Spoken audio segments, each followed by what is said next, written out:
Okay, तो आज अपन बात करने वाले एक न्यू मूवी के बारे में जिसका नाम है मूनफॉल और ये आती है एक्शन एडवेंचर और साईफाई की कैटेगरी में।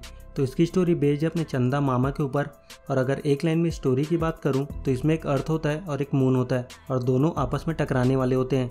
पर इस बीच क्या होता है और ऐसा क्यों होता है, यही मेन स्टोरी है। पर उसके आंसर के लिए मैं हूँ यहाँ पर। और हाँ, एक बात और, नीचे लाल बटन दिख रहा होगा तो उसे दबा देना। So let's start, stay with me and let me explain. तो मूवी स्टार्ट होती है अपने को 2011 को दिखाते हुए, जहाँ स्पेस में सैटेलाइट रिपेयर मिशन चल रहा होता है। और इस मिशन के लिए 3 एस्ट्रोनॉट को भेजा गया था और इनके नाम होते ब्रियान, मार्कस और जो। ब्रियान और मार्कस बाहर स्पेस सैटेलाइट को रिपेयर कर रहे होते हैं और जो शटल के अंदर बैठकर इन्हें कमांड दे रही होती है। तभी पीछे से सॉम उन पर हमला करते हैं, जो एक तरह का एआई होता है। और इस इंसिडेंट की वजह से मार्कस स्पेस में कहीं खो जाता है और उसकी मौत हो जाती है। ब्रियान जैसे तैसे करके शटल के अंदर पहुंचता है और ब्रियान देखता है कि सॉम मून से निकलकर उसमें वापस जा रहा है। खैर, तो इस इंसिडेंट की वजह से अर्थ में ब्रियान के ऊपर इंक्वायरी बैठती है। ब्रियान उन्हें सॉम अटैक के बारे में बताने की कोशिश करता है, पर जो इंसिडेंट के दौरान बेहोश हो गई थी और उसे कुछ याद नहीं होता और इसलिए किसी को भी ब्रियान की बातों पर यकीन नहीं होता। और सबको लग रहा होता है कि ये सब मीटेओराइट के टकराने से या फिर किसी ह्यूमन एरर की वजह से हुआ है और ब्रियान को उसकी जॉब से निकाल दिया जाता है। ब्रियान इस चीज़ को हैंडल नहीं कर पाता और वो अपनी फैमिली से अलग रहने लगता है। इसलिए उसकी वाइफ ब्रियांडा अपने बेटे सनी को लेकर घर छोड़कर चली जाती है। जिसके बाद हमें 10 साल बाद यूनिवर्सिटी ऑफ कैलिफोर्निया में केसी हाउसमैन को दिखाया जाता है, जो डिस्टेंस प्लैनेट पर स्टडी कर रहा होता है। केसी प्रोफेसर के ऑफिस में घुसकर वहाँ से कुछ डेटा चोरी करता है और जब केसी उन डेटा को चेक करता है तो उसे पता चलता है कि मून अपने ऑर्बिट से अलग चल रहा है और अगर मून ऐसे ही अपने ऑर्बिट से अलग चलता रहा तो वो अर्थ से टकरा जाएगा। केसी ये बात नासा वालों को बताने की कोशिश करता है, पर कोई भी उसकी बातों को सीरियसली नहीं लेता।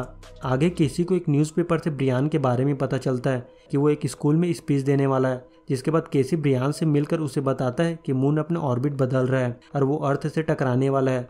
पर ब्रियान को केसी पर यकीन नहीं होता और गार्ड उसे स्कूल से बाहर फेंक देते हैं। पर इस सब में केसी के सारे डॉक्यूमेंट वहीं गिर जाते हैं। जिसके बाद ब्रियान को उसकी एक्स वाइफ ब्रेंडा बताती है कि सनी को पुलिस ने सिग्नल तोड़ने के कारण पकड़ लिया है। अगले दिन ब्रियान सनी के हेयरिंग में जाता है, जहाँ सनी को 2 दिन की सजा हो जाती है। इस बात को लेकर सनी के स्टेप डैड टॉम और ब्रियान में बहस हो जाती है।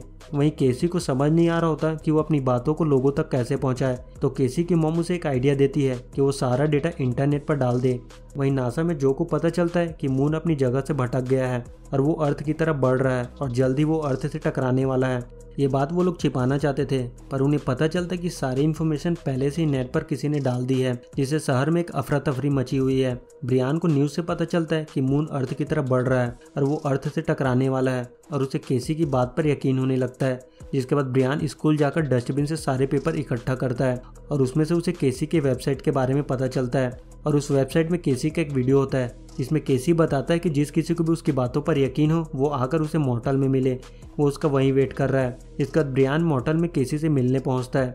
केसी बताता है कि वो कई सालों से डिस्टेंस प्लैनेट पर स्टडी कर रहा है और एक मेगा स्ट्रक्चर प्लैनेट की खोज कर रहा है। एक ऐसा प्लैनेट जो अंदर से खाली और खोखला हो पर उसके कोर में एक वाइट स्टार हो जो आसपास के सारे प्लैनेट को एनर्जी देता हो। और उसे लगता है कि मून ऐसा ही एक मेगा स्ट्रक्चर प्लैनेट है। केसी बताता है कि मून के अंदर कुछ गड़बड़ी हुई है, इसलिए वो अपना रास्ता भटक गया है। पर यह सब अचानक नहीं हुआ, शायद कोई इसे कंट्रोल कर रहा है। तभी पूरे शहर में एक सुनामी आती है और पूरा शहर डूबने लगता है। इधर नासा मून में क्या हो रहा है ये जानने के लिए अपना एक स्पेस शटल मून पर भेजता है, पर सॉम उन बेचारों को पेल पाल के एक कर देता है और सब के सब मारे जाते हैं। और नासा में ये सब लाइव चल रहा होता है और उन्हें समझ आ जाता है कि ये एक अजीब तरह की टेक्नोलॉजी है जिसे रोकना उनके बस के बाहर है। जिसके बाद जो का सीनियर उसे अपनी पोजीशन देता है और उसे एक बंदे से जाकर मिलने के लिए बोलता है जिसका नाम होता है डैनफील्ड। उसके पास नासा के सारे डार्क सीक्रेट के रिकॉर्ड मौजूद थे। इसके बाद जो डैनफील्ड से मिलने एक अननोन सी जगह पर पहुंचती है जहां नासा के सारे रिकॉर्ड रखे होते हैं और जो को वहां कुछ वीडियो टेप मिलते हैं जिसमें सॉम के हमले का फुटेज होता है। डैनफील्ड जो को बताता है कि फर्स्ट अपोलो मिशन के वक्त उन्हें मून में कुछ गड़बड़ी नजर आई थी, उन्होंने उसे देखा था। बाद में अर्थ में आकर उन्होंने इस बारे में नासा को बताने की कोशिश की, पर नासा ने उनकी बातों पर यकीन नहीं किया और उन्हें अंडरग्राउंड होने के लिए बोल दिया गया। डैनफील्ड बताता है कि उसे लगता है कि मून एक आर्टिफिशियल स्ट्रक्चर है जिसे ऐसे लोगों ने बनाया है जो उनसे भी ज़्यादा एडवांस है। आगे जो को पता चलता है कि आर्मी वाले मून पर न्यूक्लियर अटैक करने वाले हैं।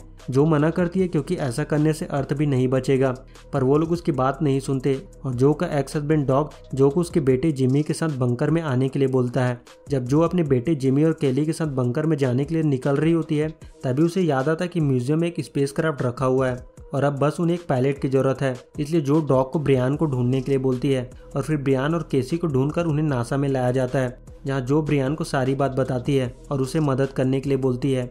पर ब्रियान जो के साथ काम करने के लिए कंडीशन रखता है कि उसे उसके बेटे और फैमिली को बंकर तक पहुंचाना होगा। इसके बाद सनी को जेल से छुड़ाकर नासा में लाया जाता है और सनी जिमी और कैली को लेकर बंकर के लिए निकलता है। ब्रियान और जो स्पेस शटल को म्यूजियम से निकालकर नासा लेकर आते हैं और इनका प्लान होता है कि ये लोग मून के ऑर्बिट में जाएंगे और इलेक्ट्रॉनिक सिग्नल को ऑन करके सॉम को बाहर निकालेंगे और उस पर न्यूक्लियर अटैक करके उसे खत्म कर देंगे, क्योंकि सॉम ही मून को उसके ऑर्बिट से दूर कर रहा है। जिसके बाद सभी लोग मून पर जाने की तैयारी करते हैं। तभी एक अर्थक्वेक आता है और उनके स्पेसक्राफ्ट का इंजन डैमेज हो जाता है और अब इनके पास कोई भी रिसोर्स नहीं होता कि उसे दोबारा स्टार्ट किया जा सके। तो जो सबको घर जाने के लिए बोलती है।